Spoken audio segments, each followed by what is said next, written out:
Hoje no Cartório Contemporâneo. Conversamos com o Dr. Rodrigo Trigueiro sobre regularização fundiária.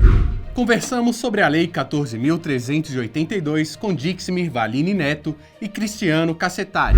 Tudo isso e muito mais hoje no Cartório Contemporâneo.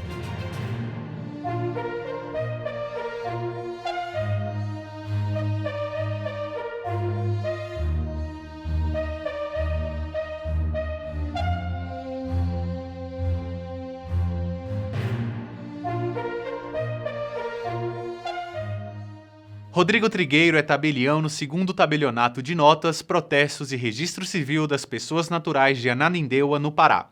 Falamos com ele sobre regulação fundiária e o dia a dia de um novo cartório. Olá, doutor Rodrigo, tudo bem com o senhor? Olá a todos, obrigado Duda, obrigado à CNR por permitir essa participação. Fico muito honrado em ter recebido esse convite e espero contribuir aqui com um pouco do meu conhecimento e espero que todos gostem. A sua delegação é relativamente recente, sendo empossado em 27 de agosto de 2018, e o senhor é o primeiro aprovado no concurso realizado para ele. Conte-nos como foi essa experiência. A minha serventia, ela não existia antes de eu assumir. Ela foi criada por uma lei, colocada em concurso, e assim que eu assumi, eu tive que conhecer a cidade de Ananindeua, uma cidade de aproximadamente 500.000 de habitantes, e os desafios foram enormes, porque como eu não conhecia a cultura local e a forma que a população utilizava o cartório, eu tive que me cercar de profissionais que me ajudassem nessa tarefa de montar do zero um cartório, adequando o investimento ao tamanho da cidade, né, sem saber exatamente qual seria a demanda pelos serviços cartorários, bem como precisei de mão de obra local qualificada e, com isso, montar uma equipe que fosse extremamente capaz de realizar o serviço para a população. Então, eu me cerquei de consultores com experiência na montagem de cartórios, fui atrás de uma mão de obra que estava livre no mercado por conta do próprio concurso que eu realizei, com a mudança de titularidade, muitos colaboradores acabaram saindo dos seus cartórios e também fui atrás de um bom técnico de informação, da tecnologia de informação, para montar a área de informática do cartório. Foi difícil escolher um ponto que fosse acessível para a população, chegar com fácil acesso, transporte, no local seguro, e mas com a equipe que foi montada e muita dedicação, aqueles 3 meses que existiam desde da posse até a entrada em exercício, foram exatamente o suficiente para conseguir iniciar a serventia.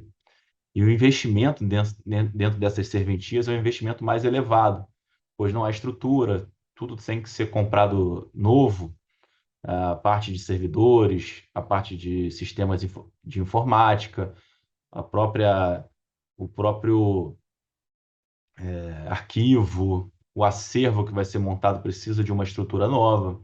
Então, são vários detalhes que a gente tem que ficar atento quando está montando uma serventia de grande porte e nova. A diferença cultural também faz com que a gente tenha que prestar bastante atenção no comportamento do público, a que horas eles chegam com mais frequência, que horas o local está mais vazio, até para a gente saber fazer a escala dos funcionários, para prestar um serviço de qualidade durante todo o período. E deu tudo certo, eu fui muito bem orientado e, com a minha experiência que eu tive em cartórios anteriores, eu pude conseguir reverter essas situações difíceis e atualmente o cartório vem sendo bem avaliado nas redes sociais, nas avaliações do Google, e isso uma motivação a mais para que a gente continue investindo, qualificando nossos funcionários. Uma vantagem de ter um cartório começado do zero é o fato da gente poder colocar o nosso acervo da forma que a gente quer, trabalhar com os livros é, desde o princípio, com a mesma metodologia, sem ter vícios do passado, e já adequado à legislação atual. Isso facilita muito no dia a dia, em questões de retificações administrativas e outros problemas que sempre ocorrem em serventias com um acervo mais antigo e às vezes deterioração de livros, mofo, esse tipo de situação que um cartório mais antigo precisa lidar. Então tem os seus bônus e tem os seus ônus, mas com bastante dedicação e cercado de pessoas competentes, é, acredito que o aprovado no concurso, que pega uma serventia do zero, não vai ter tantas dificuldades. O senhor é um profundo conhecedor da história fundiária brasileira. Poderia contar brevemente sobre ela? A história fundiária brasileira normalmente é dividida em três partes. Desde o momento do Brasil coroa, em que Portugal explorava a mão de obra escrava na cana-de-açúcar e mesmo o extrativismo vegetal do pau-brasil, onde os latifúndios eram predominantes no Nordeste brasileiro. Depois, o Brasil Império, com a vinda da coroa portuguesa, a independência e uma proximidade entre corte e o cidadão brasileiro, já uma inicialização de controle mais efetivo do solo. E, por fim, depois da proclamação da República, o Brasil República, já voltado para a área agrícola do café e o modernismo com a industrialização, o governo Vargas e o decorrer do século XX, que trouxe a massificação das cidades e o êxodo do campo. Dentro dessa ordem cronológica, o que se vê de comum sempre foi a dificuldade das autoridades e dos governantes em controlar o uso do solo e também delimitar e demarcar as áreas onde eram exploradas as atividades agrícolas e pecuárias, nas áreas rurais e nas urbes, nos centros urbanos, a delimitação de cada um dos lotes que compunham aquela vila, aquela cidade, sempre foi objeto ou de falta de infraestrutura da fiscalização ou também um mero descaso dos governantes nas situações que se apresentavam. Como exemplo, no Brasil colônia, no início existiam menos pessoas do que terras disponíveis para que se houvesse o plantio da cana-de-açúcar. Como o Estado português ele apenas dava terras para aqueles que eram cristãos livres, então automaticamente os índios e os escravos que vinham trabalhar nas lavouras, eles não tinham direito a ter uma terra. E quando eram entregues essas terras para os colonos portugueses, pouco se faziam para delimitar corretamente as áreas que eram ofertadas. Muitas vezes, as seis marias, que eram os pedaços de terras dados pelos donatários e capitães das províncias, elas eram dadas de forma muito relativa, não tinham marcações muito exatas. E muitas vezes essas marcações elas nem eram levadas para a corte registrar. Então, muitas terras acabavam passando de um para outro, muito na base da troca ou da venda, sem que a própria coroa ficasse sabendo dessa troca, até porque a coroa ela não dava a terra em definitivo, ela dava uma terra condicionada ao seu uso agrícola. Então, tudo que a coroa queria era que a pessoa que estivesse explorando essa terra estivesse produzindo e vendendo a cana-de-açúcar para o mercado europeu. Ela não se preocupava muito com quem estava a terra, ela se preocupava com o poder econômico que ela teria com os ganhos vindos da colonização extrativista, né? Da agricultura. E isso, como o Brasil ele viveu de ciclos, né? Enquanto estava abundante a venda de cana-de-açúcar para a coroa portuguesa, estava tudo muito tranquilo, eles não se preocupavam muito com a questão da terra. E quando havia uma crise, a solução que era encontrada, por exemplo, em períodos de crise açucareira, ou mesmo entre safra na venda de cana-de-açúcar, é, os, os, os próprios escravos que viviam nas fazendas, eles iam para as cidades, onde tinham casas, dos seus senhorios, e lá eles mesmos eram usados como mão de obra para construir casas, vilas dentro dessas cidades. Então, o próprio mercado de lotes e construções dentro das cidades era subvalorizado, porque eles usavam a mão escrava, mão de obra escrava ociosa, para construir dentro das cidades, não gerando então um próprio mercado imobiliário forte o suficiente para exigir uma regularização mais forte da terra naquelas vilas e cidades antigas. Com o passar do tempo, depois da cana-de-açúcar, o surgimento da descoberta do ouro e a interiorização dos, dos colonos, a busca pelo ouro, ou mesmo para cuidar de gado, né?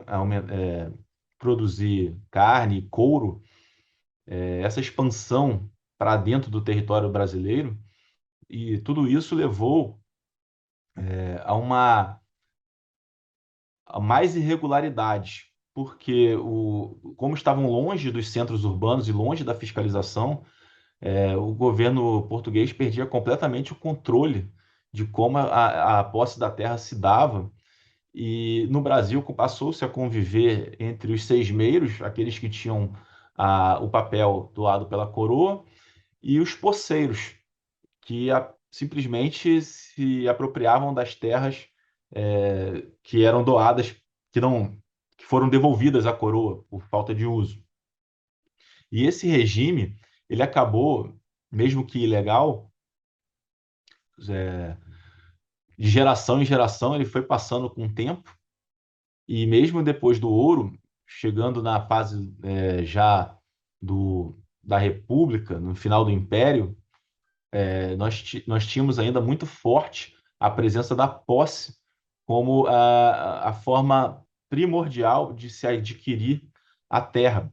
E com a posse, nós não temos regularidade, porque não é feita a demarcação, não é feita o registro, e então era basicamente um caos o sistema fundiário brasileiro até a entrada em vigor da Lei de Terras de 1850, já no Império, mas que também não resolveu o problema fundiário, continuou mesmo impedindo as doações de terras que ainda não eram habitadas, mesmo considerando elas ilegais. Acontece que havia muita pressão interna dos próprios colonos, dos próprios imigrantes que chegavam, reivindicando terras para cultivo. Então, o Brasil nunca conseguiu pacificar isso nos seus primeiros 400 anos de existência colonizadora portuguesa. Então, o que aconteceu? Demorou muito tempo para o Brasil ter uma legislação efetiva, que apesar dos esforços tanto da coroa portuguesa quanto do Império para fazendo legislações novos decretos e portarias, eles não eram colocados em prática. O mundo jurídico ele não estava associado ao mundo social do Brasil. A sociedade vivia de uma outra forma, vivia adquirindo as terras na base da posse. E esse reflexo dessa cultura de apossamento de terras vem se refletir até os dias atuais, onde ainda há muitas invasões, muitas cidades aí que são que áreas preservadas acabam sendo invadidas por moradores sem terra ou mesmo procurando uma melhor condição de vida. e ainda a cultura brasileira do registro ainda sofre, mesmo com os grandes avanços que tivemos da década de 70 para cá.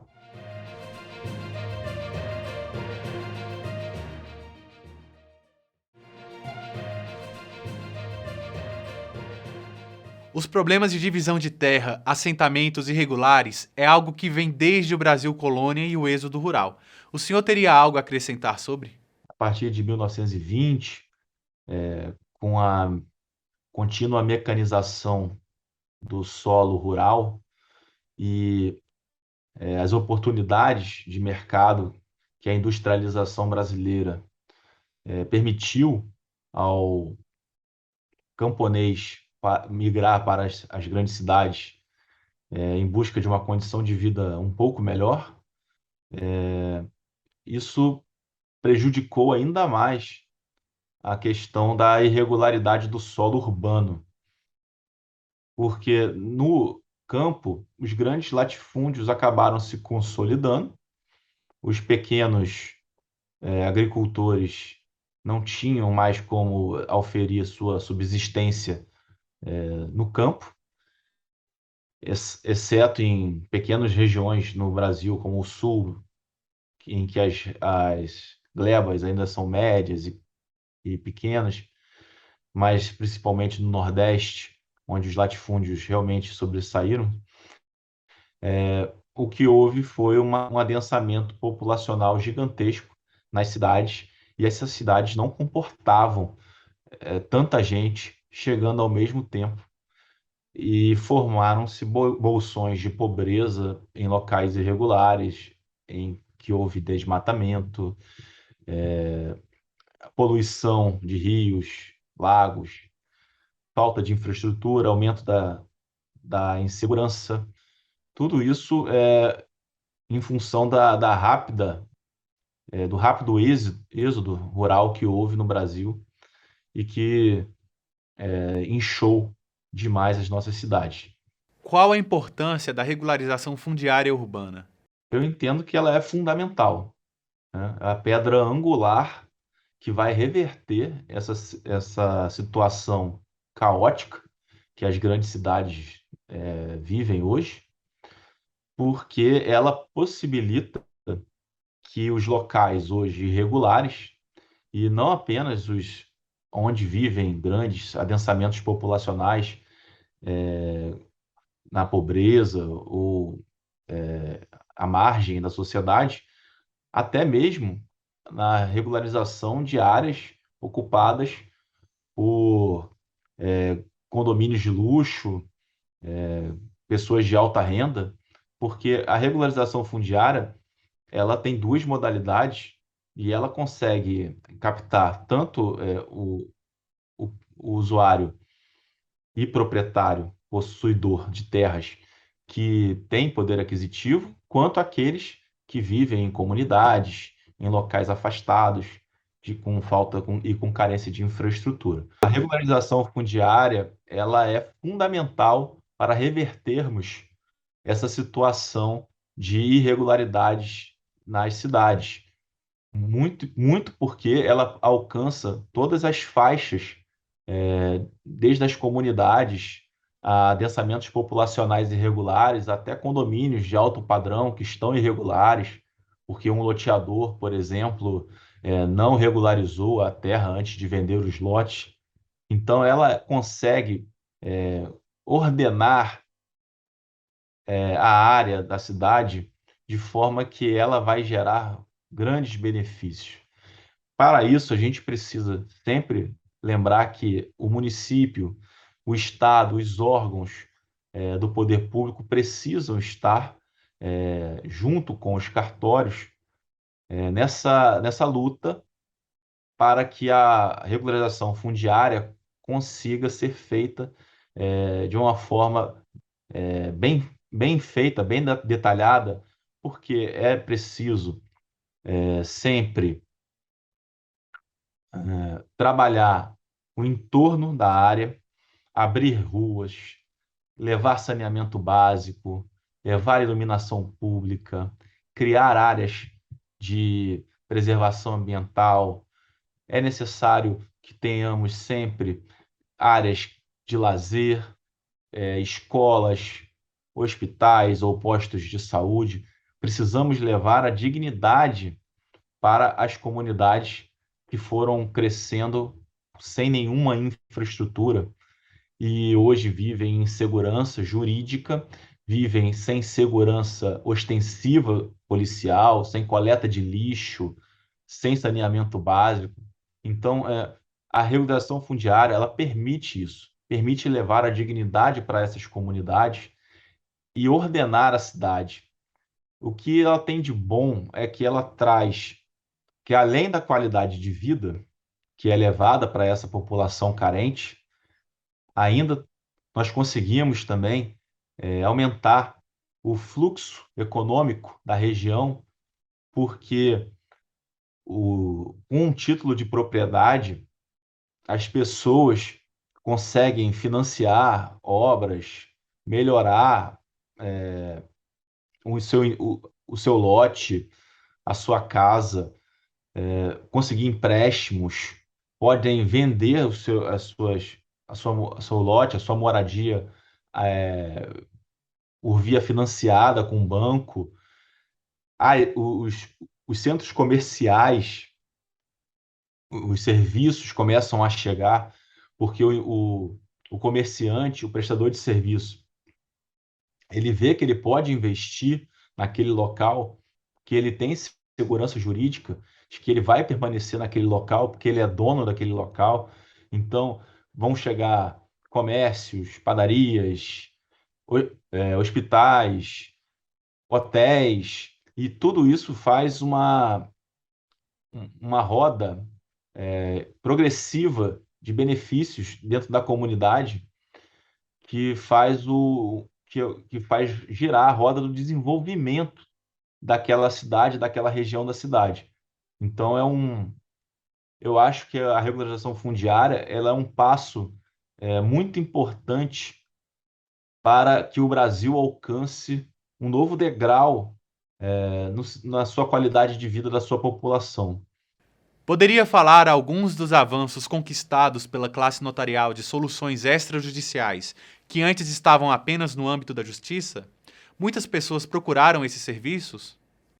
O serviço notarial, ele realmente trouxe bastante serviços que eram prestados diretamente no Poder Judiciário.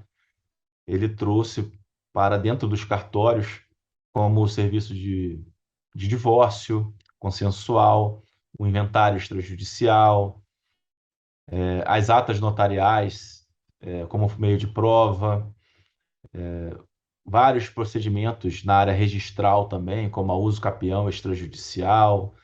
Tivemos mudanças também na questão do registro civil das pessoas naturais, com procedimentos de retificação administrativa, mudança de nome. Temos também a questão do reconhecimento de paternidade.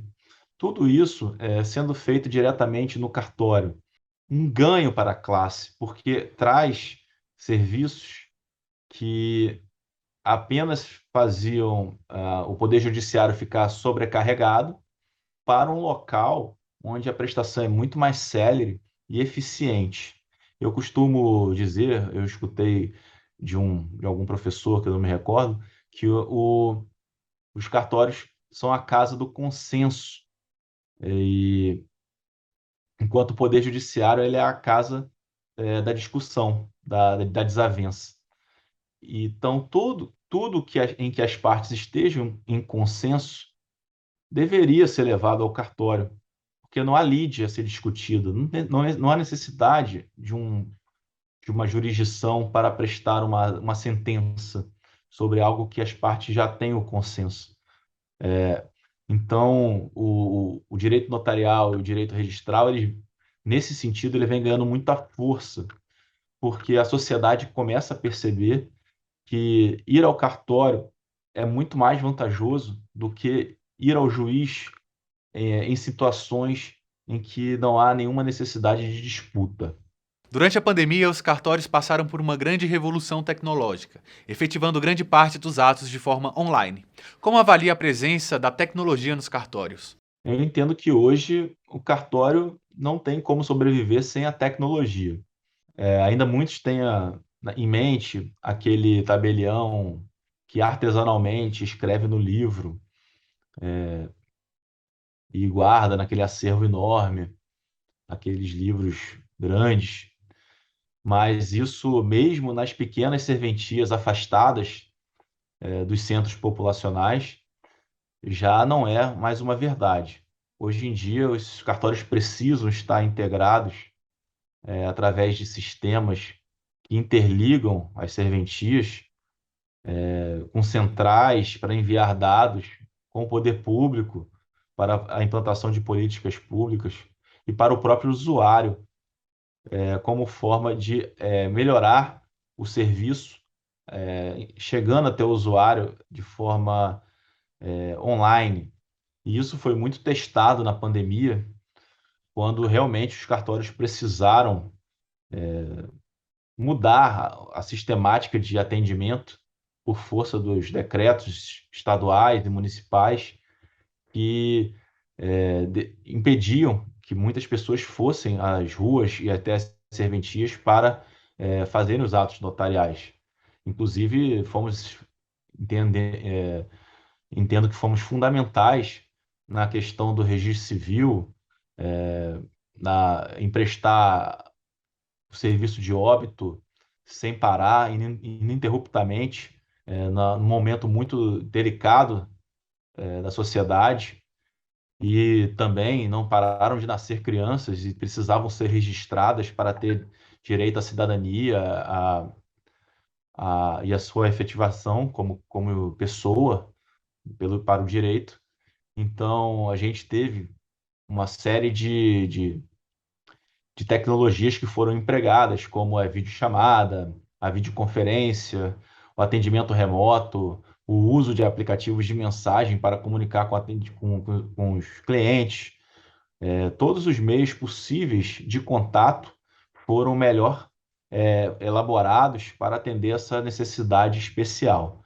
E isso também levou a uma aceleração da, das serventias em buscar o, a tecnologia, como o avanço na questão dos servidores das serventias, os backups eletrônicos, um aumento de segurança jurídica que só foi possível com a tecnologia. E isso foi nitidamente antecipado por conta da pandemia. Então, ela realmente foi um ponto de virada na questão dos cartórios. Nós conseguimos provar que o cartório consegue conviver muito bem e até melhor com a tecnologia, e conseguimos implementar isso de uma forma destacada, uma forma rápida, e que todos tiveram que se doar muito, às vezes investir financeiramente, qualificar a mão de obra, para que conseguíssemos prestar esses serviços para a população naquele momento. Qual a sua visão sobre o futuro da atuação dos notários e registradores na prestação dos serviços à população? Acredito que o futuro será muito generoso com os cartórios, porque eu tendo a entender que a população cada vez mais dá valor aos serviços praticados dentro do cartório. Eu vejo que a sensação que o público tem quando vai ao cartório tem mudado. Eu já estou na profissão há 10 anos e eu vejo uma mudança na mentalidade das pessoas que frequentam o cartório.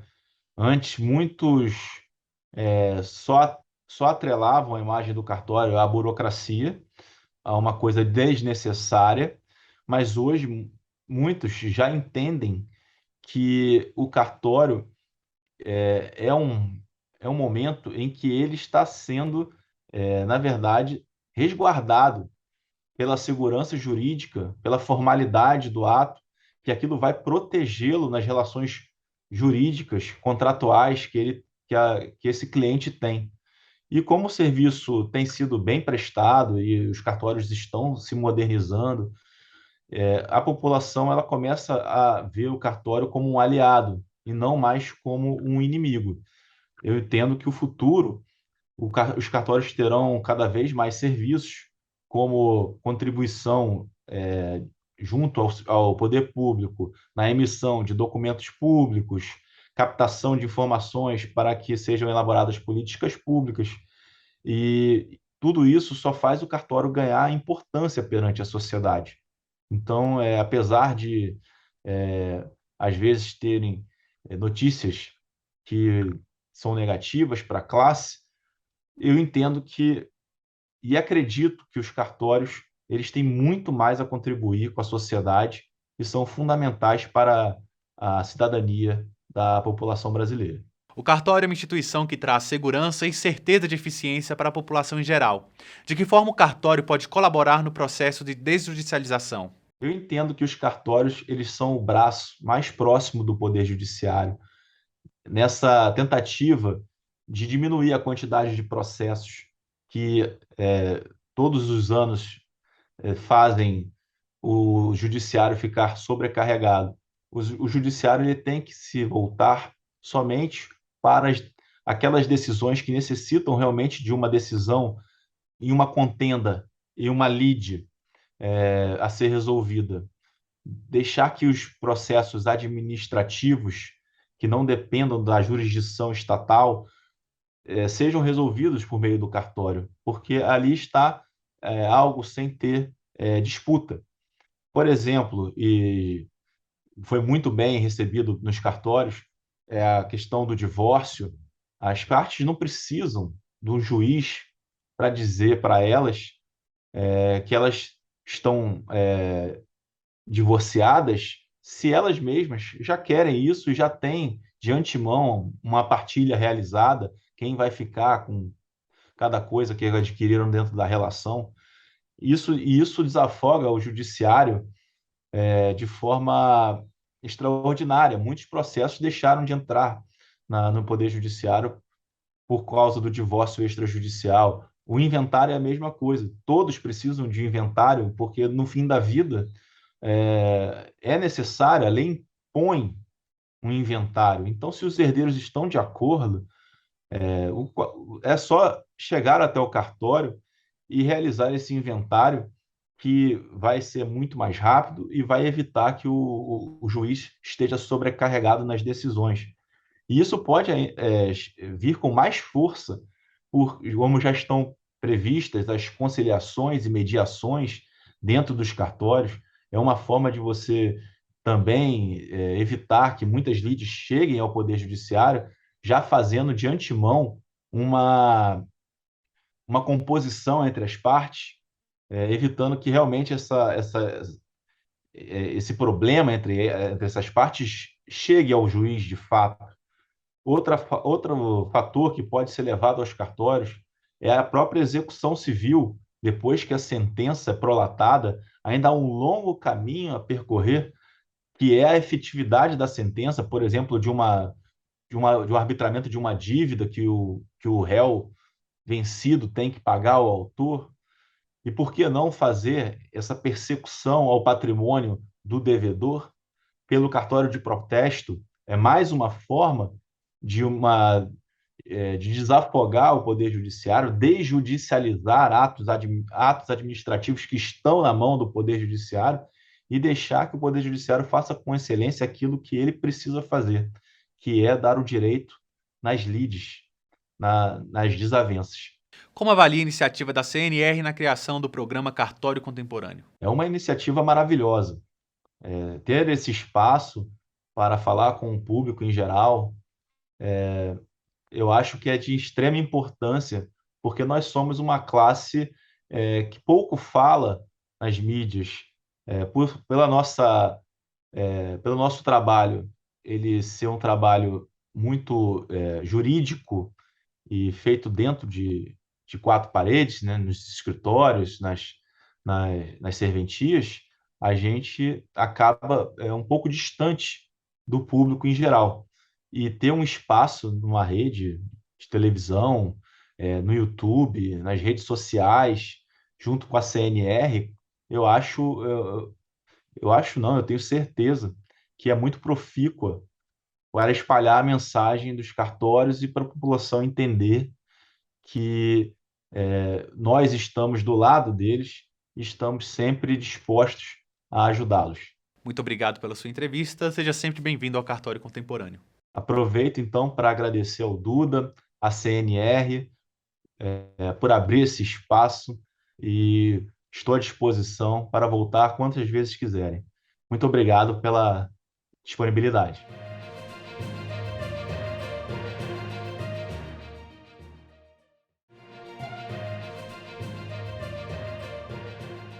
Estamos aqui com o Dr. Dixmi Valini Neto e o Dr. Cristiano Cassetari para falar sobre a Lei 14.382. Olá, Dr. Dixmi. Olá, Dr. Cassetari. Como a SERP vai se integrar à LGPD?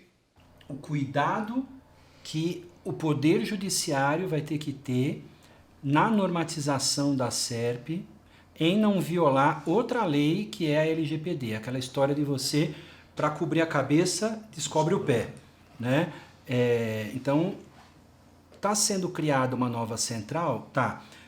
Qual é o objetivo dela? Que os atos possam ser praticados eletronicamente. Para os atos serem praticados eletronicamente, as pessoas vão ter que requerer, vão ter que ir atrás dessa central. E ao requerer ir atrás, essas pessoas vão estar em muitas dúvidas e perdidas em alguns pontos. Então, o que vai ser necessário? Disponibilizar pesquisa, por exemplo. E aí, na hora que disponibiliza a pesquisa, é que vem o problema de confronto com a LGPD, né, com a Lei Geral de Proteção de Dados. Então, a pessoa, para mostrar que uma determinada escritura ela está realizada num determinado cartório, para mostrar que é aquela sem homonímia, coloca o nome dos dois cônjuges, o RG dos dois cônjuges, o CPF dos dois cônjuges e o endereço deles ainda, né? Então, assim, é interessante ter essa exposição excessiva dos nossos dados na internet, né? Nós vivemos num país onde compramos nos centros comerciais aí movimentados mídias com declarações de imposto de renda, a minha, a sua, a dele está disponível em mídias aí para serem vendidas. E elas são entregues para um órgão sério, que é a Receita Federal. Como é que tem um vazamento disso? Né? Tem vídeos no TikTok, por exemplo, que diz, vamos analisar a renda das profissões de acordo com o que elas declararam para a Receita. Poxa, então a Receita compartilha com o TikToker, né, que é assim que chama, a pessoa que está lá, né, para saber quanto que o outro arrecada, não tem um sigilo, né? Quantas empresas fantasmas são criadas com os nomes das pessoas, né? Quantas contas fantasmas são criadas com o nome das pessoas? A mídia divulga periodicamente pessoas que abriram contas aí e estão movimentando contas de verdadeiros golpistas do colarinho branco e nem sabia, né? Pessoas humildes, tudo. Por que que isso é permitido? Por conta dessa exposição também excessiva de dados. E nós estamos esquecendo da nossa privacidade, né? Uma das maiores afrontas que tem ao direito da privacidade é eu ter que, para entrar num prédio, a pessoa ter que tirar minha foto, né? Eu tenho que ter o direito de dizer, você não vai tirar minha foto, né? Eu não vou autorizar, né? Não, você precisa, senão você não vai subir. Eu não tenho opção, né? Eu entro num aeroporto, eu tenho que tirar o sapato, né? Tem detectores que a pessoa que está lá vendo, né? Consegue ver a pessoa nua ali do outro lado, né? Que são detectores assim específicos. Então, é justamente isso, né? Precisamos liberar, precisamos deixar disponível, precisamos que todos tenham acesso, mas aí vale a pena fazer um exercício de reflexão. Nós gostaríamos que os nossos dados... Eu pergunto a você que está nos assistindo, você gostaria que o seu RG estivesse disponível na internet? Você gostaria que o número do seu CPF estivesse disponível na internet? Das pessoas jurídicas estão. Se você joga o nome de uma pessoa que é sócio de uma determinada empresa que está registrada em alguma junta comercial do país, vai aparecer todo o cadastro da pessoa jurídica ali. O CPF da pessoa, vai aparecer todos os dados, né? data de nascimento.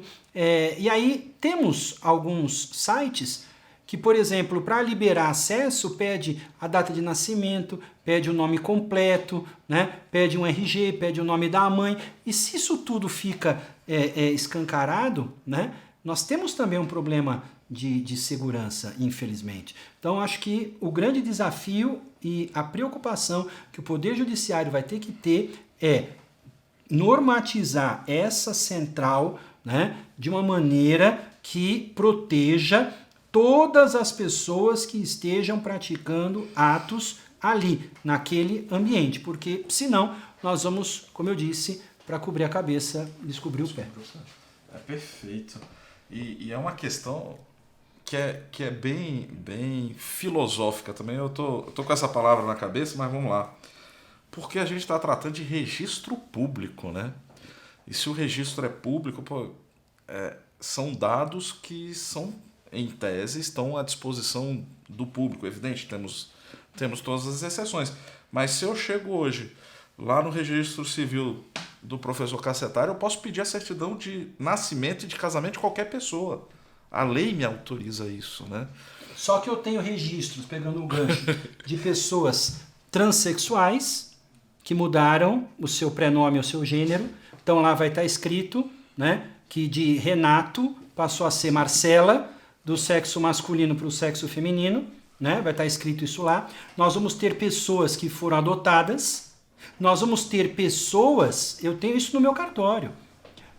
Houve um período da nossa história que os reconhecimentos de filho eram feitos à margem do casamento. Então, para eu poder emitir uma certidão de nascimento, eu tenho que emitir uma certidão com os dados do casamento. Porque a pessoa está registrada lá no casamento, né? Ela não tem um livro próprio para ela.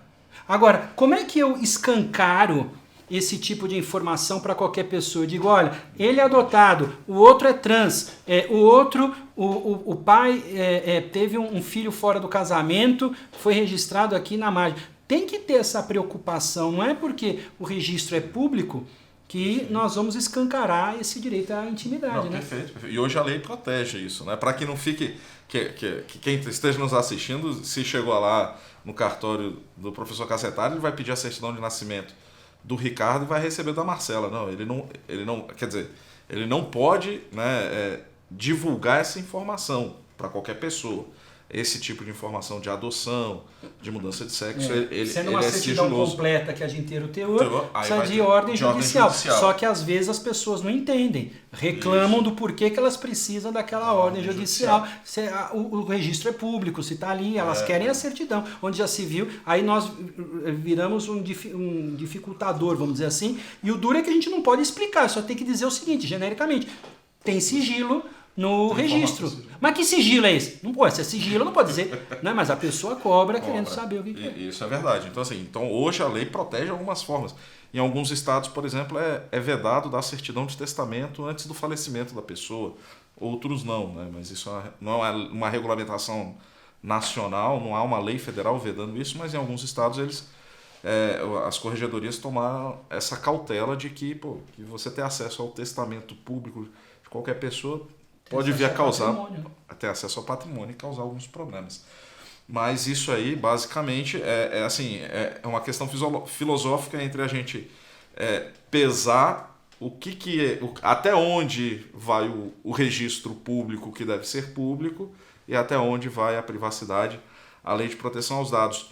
E isso ganha maior volume, ganha mais força ainda quando a gente trata da digitalização desses dados, né? Porque uma coisa é você ter lá no livrão lá do Cassetari de 1900, que o sujeito tem que ir lá vai entrar lá nos arquivos, pegar aquele livro que está se desmanchando e fazer a busca um a um, ou pelo número do livro, da folha e tal. Outra coisa é aquilo estar já digital ao acesso de um enter, né? E isso tá ali disponível. E o professor Cassetari falou, hoje tem informações das declarações de imposto de renda, CPF, de todo mundo que estava guardado na Receita, você consegue comprar isso no mercado. Óbvio, no mercado negro aí você compra. Se obtiveram essas informações da Receita Federal, por que não vão obter essas informações aí dos acervos digitalizados, né? E outra coisa que eu acho muito importante para a gente definir até onde vai, e especificamente com relação ao SERP, ao Serviço Eletrônico de Registros Públicos, é que a atividade pública ela é do titular, é do delegatário, né? A central ela não presta o serviço notarial de registro. A central hoje, que a central existente, as centrais existentes, elas são geridas por entidades privadas, em geral, pelas associações dos titulares de cartório, mas o que nós temos hoje mais parecido com o futuro SERP, né, é o ONR, que é o Operador Nacional do Registro Eletrônico de Imóveis. Ele hoje é uma entidade privada, cuja criação foi determinada por lei, mas é uma entidade privada. E essa entidade privada ela não presta o serviço público de notas e nem de registro, né? Eu acho que é muito importante. Então essa entidade ela vai estar sujeita, e aí é o meu ponto de vista hoje, e isso tudo é muito incipiente, a gente não tem como bater o martelo aqui. Essa entidade que vai ser criada, que a lei determinou a criação do Operador Nacional dos Registros Públicos também, né? Talvez não com esse nome, mas vai existir, ela será provavelmente assemelhada ao ONR, que é o Operador Nacional do Registro de Imóveis, do Serviço Eletrônico de Registro de Imóveis, e uma entidade privada. E ela estará sujeita às regulamentações da Lei Geral de Proteção de Dados para entidades privadas. Os notários e registradores, por expressa disposição da lei, ele está assemelhado, né, aos serviços públicos, às entidades ali da administração direta e indireta dos estados, da União, dos estados e do município. Então, a atuação do registrador civil, do registrador de imóveis ou do notário, ela vai estar ali restrita, vai ser enxergada como se efetivamente o serviço público fosse. Evidentemente que a gente vai ter as exceções. Ele está atuando, enquanto atuando como notário e registrador, praticando atos notariais e de registro, ele está ali sujeito à regulamentação como se serviço público fosse.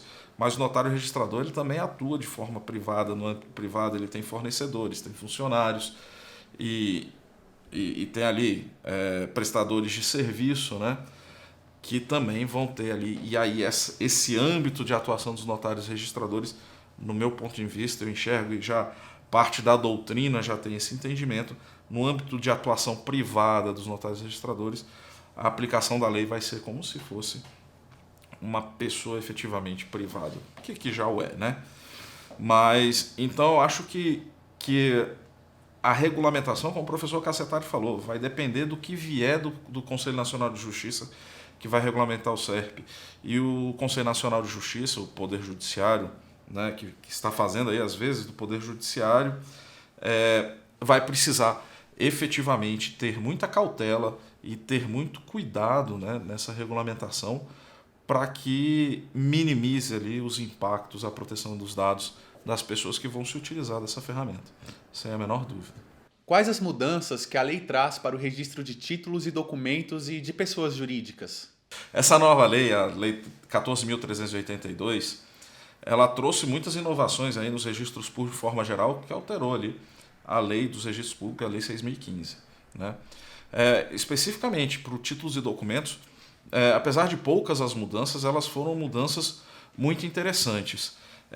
A começar pela criação, né, de uma possibilidade de um novo ato, na realidade, para os títulos e documentos, que passou a ter a necessidade de registrar no títulos e documentos as atas de assembleias de condomínio que ainda estão ali em formação, cuja construção, né, ainda está dependendo da empresa que fez a incorporação, para possibilitar a destituição do incorporador.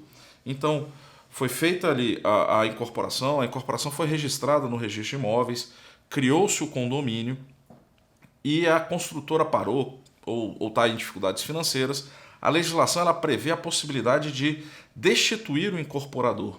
E para você fazer essa destituição do incorporador, os condôminos, os adquirentes daquelas unidades que ainda seriam construídas ou estão sendo construídas, eles podem se unir, formando ali o condomínio já efetivamente formado, em assembleia eles podem determinar a destituição do incorporador para colocar outra empresa para efetivamente construir os imóveis. A nova lei, ela passa a determinar que, para essa destituição, é preciso que essa ata dessa reunião seja registrada no cartório de títulos e documentos. Né? Essa é uma inovação, é uma inovação que a lei trouxe que não havia previsão legal. Outro ponto muito interessante, tratando ali dos títulos e documentos, é a questão do registro para mera conservação. Né? Hoje o registro para mera conservação ele já existe, mas a lei trouxe alguns esclarecimentos que até a doutrina já vem adotando, até a jurisprudência, mas a lei deixou consignado, deixou ali formalmente legislado. No caso, essa conservação ficou definido na lei que o registro para mera conservação ele não produz efeito perante terceiro, porque afinal de contas ele é meramente para conservação. Então você pode pegar qualquer documento seu e levar para o registro de títulos e documentos para mera conservação. Você pode fazer isso ou para simples conservação, efetivamente, né, daquele documento. Por quê? Porque aquele documento registrado no títulos e documentos, a certidão do registro daquele documento ele tem os mesmos efeitos do original. Então, se você pegar o seu diploma de graduação, diploma de mestrado, doutorado, ou até mesmo o seu diploma da escola, do ensino médio, do ensino básico, levar ao cartório de títulos e documentos, será registrado para a mera conservação e, a partir daí, sumindo ou extraviando o seu diploma, você, por meio, solicitando uma certidão daquele registro, aquela certidão terá os mesmos efeitos do seu diploma original, para efeitos de comprovações que sejam necessárias, né? Mas um outro efeito do registro para mera conservação de títulos e documentos é fixação da data, né? Então, você vai conseguir demonstrar que naquela data aquele documento ele já existia. Tá? Então, isso serve para uma série de situações, até para fixação, por exemplo, você é um autor de músicas, você é um compositor, escreve uma música, está lá guardada, você vai fazer o quê? Registro no títulos e documentos, conservou aquele documento já está vinculado ao seu nome e tem aquela data. Futuramente alguém tem acesso à sua música e diga que é o autor da música, não paga os devidos direitos autorais, você vai ter ali a comprovação de que naquela data anterior você havia feito a composição dessa música e já tem a data ali registrada. Então, o uso para registros de mera conservação, eles podem ser vários, né? Mas o importante é que a lei veio trazendo justamente isso, que esse registro ele não produz efeitos perante terceiros, né? O registro em si. Ele vai servir para quê? Para conservação e para comprovação da data. O que acontecia? Muitas vezes o título ele não era registrável, né? No títulos e documentos por qualquer motivo, e as pessoas davam uma falsa legalidade àquele documento com o carimbo do registro, né? Então ele levava para a mera conservação, aparecia lá o registro do cartório de títulos e documentos, e quem recebia aquele documento tinha uma falsa impressão de uma falsa legalidade ali daquele documento. E por isso a lei trouxe que nesses casos vai ter que estar, nas certidões desse documento, vai estar escrito, vai estar consignado que aquele documento ele foi registrado para mera conservação e ele de forma alguma produziria efeito perante terceiros. Tá? Já avançando um pouco aí mais para pessoas jurídicas, a lei ela trouxe a nova lei ela trouxe ela alterou na realidade o Código Civil. E aí trouxe uma coisa, a gente vai voltar a tratar daquele assunto, né, dos efeitos da pandemia, dos efeitos benéficos da pandemia. Antes, o Código Civil ele não permitia a realização de assembleias virtuais. E até antes da pandemia, para você realizar, você tinha que ter isso expresso na convenção de condomínio ou nos estatutos das sociedades ou das associações, no contrato social, para permitir assembleias de forma geral e reuniões de sócios ou diretores, tinha que estar consignado a validade desses atos. nos estatutos, né, nos instrumentos de constituição e de norma das sociedades. O Código Civil, essa lei, ela trouxe uma modificação ao Código Civil que permitiu, então passou a ser permitida a realização de reuniões e assembleias de forma virtual para todas as sociedades, de forma geral, associações, né, sociedades empresárias ou não empresárias, ou sociedades civis. Então, acho que as principais alterações aí no títulos e documentos e registro de pessoas jurídicas são essas. E por hoje é só. Eu sou Duda Meirelles e foi um prazer tê-los aqui conosco no Cartório Contemporâneo. Se você perdeu alguma parte ou gostaria de rever o programa, temos uma reprise segunda-feira, 19 horas, na TV Justiça, ou no canal do YouTube da CNR. Voltamos com um episódio inédito na próxima quinta-feira, às 19 horas, aqui na TV Justiça. Até lá!